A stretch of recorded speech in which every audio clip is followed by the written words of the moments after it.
Good evening. Welcome to South Asia Newsline. I'm Yasin Zia. Here are the top stories we are tracking for you on Friday, the 6th of November. 2 terrorists neutralized in encounter in India's Jammu and Kashmir.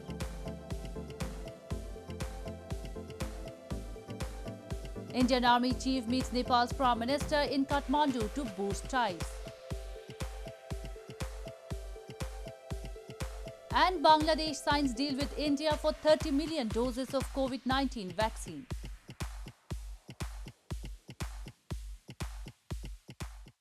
And now for all the details. India recorded 47,638 new cases of novel coronavirus, taking its total to 8.41 million on Friday. That's rose by 670 in the last 24 hours, taking total mortalities to 124,985. With rising COVID-19 cases and air pollution level, Delhi Chief Minister Arvind Kejriwal has announced a ban on firecrackers in the national capital ahead of Diwali, the festival of lights. The New Delhi government on Thursday imposed a complete ban on the use and sale of firecrackers in the Indian capital ahead of the Hindu festival of Diwali and ramped up critical health infrastructure in state-run hospitals to control coronavirus cases that they say has surged due to pollution and the festive season. Delhi Chief Minister Arvind Kejriwal banned the use of firecrackers from November 7 to 30 in a bid to control the air pollution that has hobbled the city of over 20 million people. The air quality in Delhi remained in the very poor category on Friday. Each year, smoke from festival firecrackers significantly adds to the pollution levels in Delhi and its satellite cities, resulting in a haze that usually lingers for days as wind speeds drop during winters.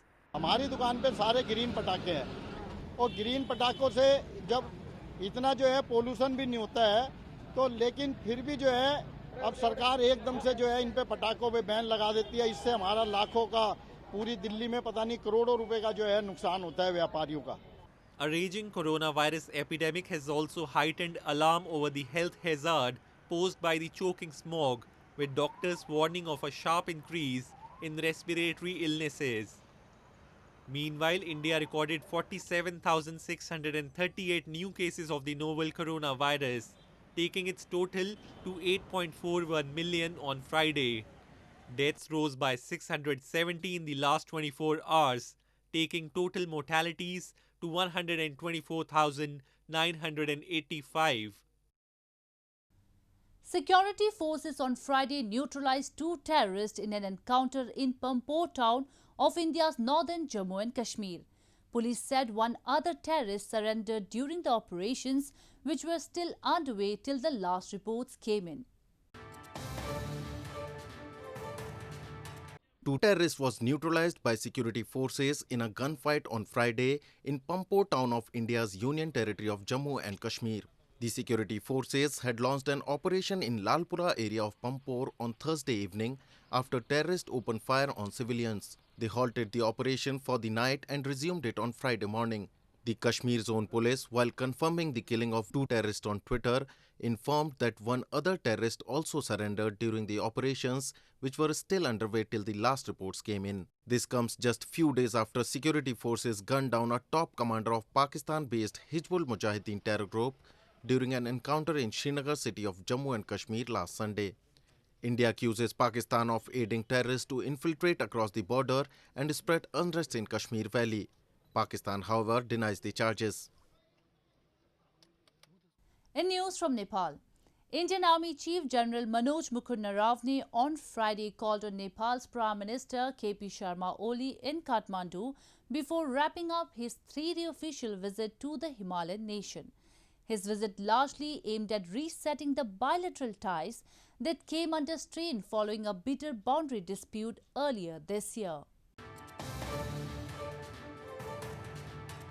Indian Army Chief General Manoj Mukund Naravane on Friday called on Nepal's Prime Minister KP Sharma Oli in Kathmandu before wrapping up his 3-day official visit to the Himalayan nation, aiming to reset ties a year after a bitter border row strained relations. During the meeting, PM Oli, who also holds the defense portfolio, said that Nepal and India have long-standing special relationship and that issues between the two countries would be resolved through dialogue. On Thursday, Naravane was also conferred the honorary rank of General of the Nepali Army by Nepal's President Bidya Devi Bhandari at an investiture ceremony. During his visit, General Naravane attended several events of the Nepal Army and also handed over ambulances and medical equipment for 2 field hospitals to the Nepal Army. Moving on, as electioneering has picked up pace for the upcoming polls in Gilgit Baltistan, political parties have kick-started their campaign in the illegally occupied region. Pakistan Muslim League Nawaz Vice President Maryam Nawaz took a jibe at Pakistan's Prime Minister Imran Khan, calling him a fake Prime Minister who does not realize how people are struggling due to inflation. The people across Gilgit Baltistan are up in arms against Pakistan's decision of integrating the illegally occupied region with the rest of Pakistan.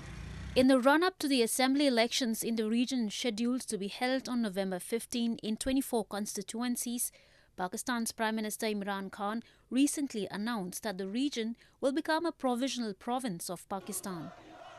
This has drawn massive condemnation. As electioneering has picked up pace for the upcoming polls, PML and Pakistan Muslim League Nawaz Vice President Maryam Nawaz kick-started her 7-day campaign on Thursday. Addressing a public rally in Skardu, she took a jibe at Khan and said that the fake Prime Minister does not realize how people are struggling due to inflation. She urged the people in Gilgit Baltistan not to vote for leaders who change their loyalties. The PPP Pakistan People's Party chairman Bilawal Bhutto Zardari has alleged that the election commissioner of Gilgit Baltistan is facilitating the Prime Minister and federal ministers in violating elections laws. Meanwhile, as verbal duel and mutual recrimination intensified in the midst of electioneering, Federal Information Minister and Premier Imran's top political aide Shibli Faraz took a jibe at the two main opposition parties PMLN and PPP. He went on to add that the two parties which have been rejected by the people of Pakistan could not hoodwink the people of Gilgit Baltistan. In news from Afghanistan, Afghan Army Chief General Yasin Zia on Thursday said that the Afghan forces have cleared 2 districts in Kandahar province of the Taliban. He also claimed more Al-Qaeda members have been killed in operations in a Taliban-influenced area in Farah, indicating Taliban still has close coordination with other terrorist groups.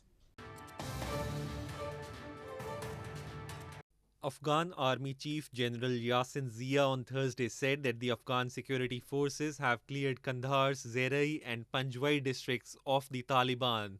Zia also informed that more Al-Qaeda members have been killed in operations by Afghan forces in a Taliban-influenced area in Farah province in the last few days, while blaming the Taliban still has close coordination with other terrorist groups. The development comes amid soaring violence across the country and efforts by Taliban and Afghan government negotiators to kickstart direct peace talks in Doha. Meanwhile, Afghanistan's first Vice President Amrullah Saleh on Thursday once again stressed that there is strong evidence of Taliban's involvement in the Kabul University attack and a probe is underway, despite militant group Islamic State claiming responsibility. The Taliban has, however, condemned the attack, which killed over 30 people who were mostly students, and rejected Saleh's claims, saying the first vice president is maligning the group. Moving on to news from Bangladesh. Bangladesh signed a deal with the Serum Institute of India on Thursday to buy 30 million doses of a potential coronavirus vaccine being developed by British drugmaker AstraZeneca. Bangladesh on Thursday has signed a tripartite agreement with the Serum Institute of India and Vaximco Pharmaceuticals Limited, a pharmaceutical company in Bangladesh, for coronavirus vaccine developed by Oxford. Health Minister of Bangladesh Zahid Malik and High Commissioner of India to Bangladesh Vikram Doraiswamy were present on the occasion, along with other senior officials of the Health Ministry of Bangladesh and the two companies. AstraZeneca's experimental COVID-19 vaccine is seen as one of the most advanced candidates in the race against the novel coronavirus. Serum Institute would provide the vaccine at a price similar to that which India pays. Reports suggest that cost could be $4 to $5 per dose. So this is a very good day for India-Bangladesh ties. It's a very good day for the agenda that our Prime Minister put forward in March this year, when he told other SAARC leaders that this is a battle we must fight together, and it is a battle we must win together. Bangladesh was in talks with development partners including World Bank and the Asian Development Bank to secure funds for the vaccine, government officials said. Experts fear Bangladesh might face another surge in infections during the winter, having so far confirmed 416,006 cases, including 6,021 deaths. The Serum Institute, the world's largest manufacturer of vaccine by volume, has partnered with AstraZeneca, the Gates Foundation and the Gavi Vaccine Alliance to produce more than 1 billion doses of COVID-19 vaccine for global supply. Indian Navy warship INS Shakti replenished American and Japanese warships during the ongoing Malabar 2020 maritime exercise in the Bay of Bengal.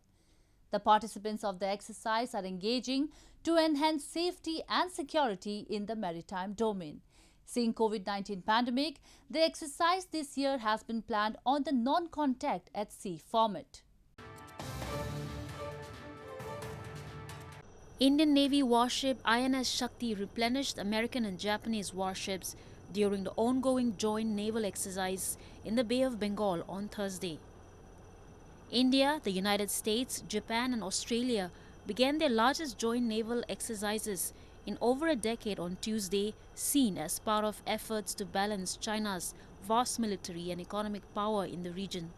The annual Malabar War Games that India holds with the United States and Japan have been expanded to include Australia this year to cover all members of the Quad, an informal group of the 4 largest democracies in the Indo-Pacific. The exercises come at a time when the host India is locked in a military standoff on the land border with China. India has a logistics support agreement with all the 3 other participants of the War Games, including America, Japan and Australia. Artists in Srinagar city of India's Jammu and Kashmir enthralled audiences with their performances of traditional folk theatre Band Patthar amid the COVID-19 pandemic. The event aimed to revive the dying art of folk theatre and make people aware of its importance. Artists in Srinagar city, the summer capital of India's Jammu and Kashmir territory this week, enthralled the audience with their performances of traditional folk theatre Band Patthar amid the coronavirus pandemic. Artists dressed in colourful clothes danced to the tunes of traditional folk music, telling a tale of Kashmiris and their tribulations in a bid to revive the dying art of folk theatre and make people aware of its importance. आज जो है कि Covid की वजह से आज काफ़ी अरसे के बाद ये शो नए से स्टार्ट हुआ है, तो आज हमारा बस यही मकसद है क्या जो आने वाली नई जनरेशन है वो प्रमोट हो जाए, वो आगे आ जाए, वो अपने कल्चर को जाने, ताकि उन्हें पता चले कि हमारा कश्मीर का कल्चर कैसा था और हमारा कल्चर जो है वो जिंदा रहे बाकी. In yesteryears, Band Patthar was used as a medium to inform the commoners about contemporary religious, social and political issues through prevalent stories. With technological advancements in the field of media and deteriorating security situation, the art form lost its relevance and audience, but efforts are underway to revive it. Well, that's all we have for you from South Asia this evening. Now our viewers can watch the show on SouthAsiaNewsline.com. You can also visit us on Facebook.com/AsAsiaNewsline and follow us on Twitter @AsAsiaNewsline. That's all in tonight's edition. We will see you same time next week. Have a great weekend. Good night.